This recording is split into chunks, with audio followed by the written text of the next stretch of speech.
Hey there everyone, this is Chris from the Tech Basement coming to you once again from the basement. As you can see, I did not put up a video this last week like I said I wanted to do. I did get stuck on a project and you're looking at it right here. One of my daughters had a temperature sensor go out on her vehicle and I had to figure out what was going on.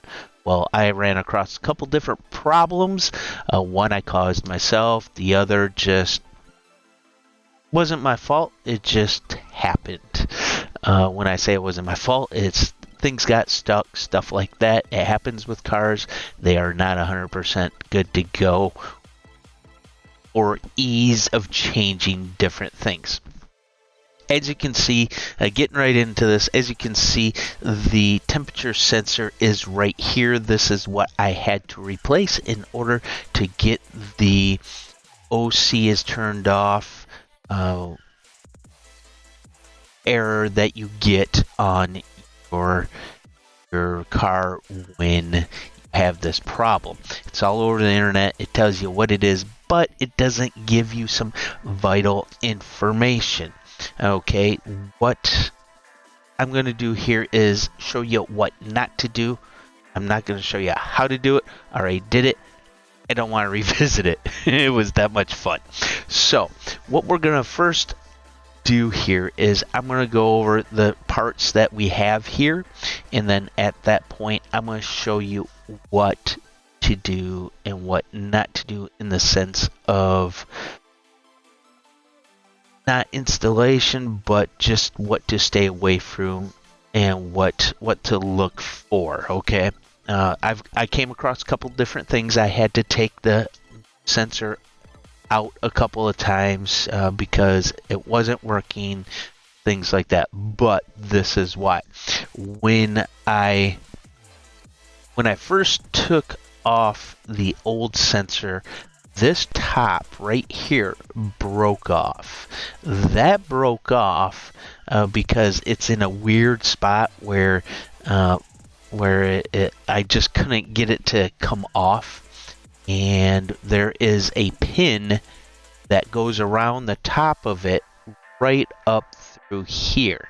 Okay, and that holds it in place. Well, I didn't take that out and hence take out the sensor. I didn't want to do that because I read that you can get pressure from the liquid inside it, and then you'll just have your coolant just pouring out. Well, I was just trying to avoid that, and when I did eventually get it off, it never poured out. Did not have any problem with that whatsoever. Maybe I'm at the right altitude and there's not a lot of pressure. I don't know. Who knows? So I didn't have that issue with changing it. So I could have taken the pin out, taken that out, and tried to take the sensor plug out. Might have saved me this problem. Now here is what happened. This, like I said, this broke off and it went into one of these. Okay, this is your connector that connects to the wire that runs the connections to the computer, things like that. You know, and I'm not going to get into technicalities of it, but basically this sends the signal of what the sensor is sensing. So what happened was this part right here, right in here, it is where this part right here goes into, and you can see it clips. Well, the clip is a little different on this one. It looks like it's designed for a better release. And what happened is that this part of the sensor broke off. Okay, that broke off into the connector. All right, right up into there. Well, I got that part out, and this was right up in here. In other words, that was right up in here. You can see right there where it actually stops. Well, the original does not show you that detail. When I tore off the the sensor, I thought when I was seeing this right here, that was still part of this, because I did not have a good idea of what I was looking at and looking for these two different pieces.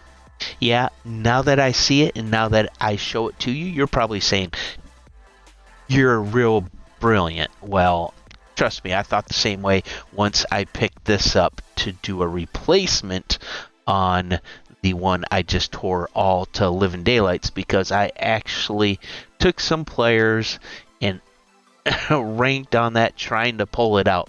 Eventually, I got down to where these wires connect into there, and I was like, oh no, I just tore it apart. But I don't want you to do that. I just want to create a real quick video to show you what to look out for and what can happen if you don't know what you're looking at. So take things really slow, take things at face value, and just look at your parts to figure out what's going on. I did not do that with the sensor, or else I would have figured out this part right here was part of the connector. Also, when I was trying to get the other the side walls of the sensor out from in here, what had to be done was take a knife to it and just take the tip and take it out little by little all the way around. That's the only way I could get out of it. These sensors are known to do this. Just be aware that's what can happen when you're changing your sensor or sensors on your Malibu 2013 or any other. Just be careful on what you're tearing at, and happy repairing. So once again, thank you for coming by. I will be putting out hopefully another video next weekend, more on the tech side than what I've been doing. But like I said, I wanted to get a video out. I'm always about sharing knowledge, and so that you can avoid the mistakes I make. So once again, hit that subscribe button, hit that notification bell. Check out down below in the descriptions on how to support this channel. So this is Chris saying out.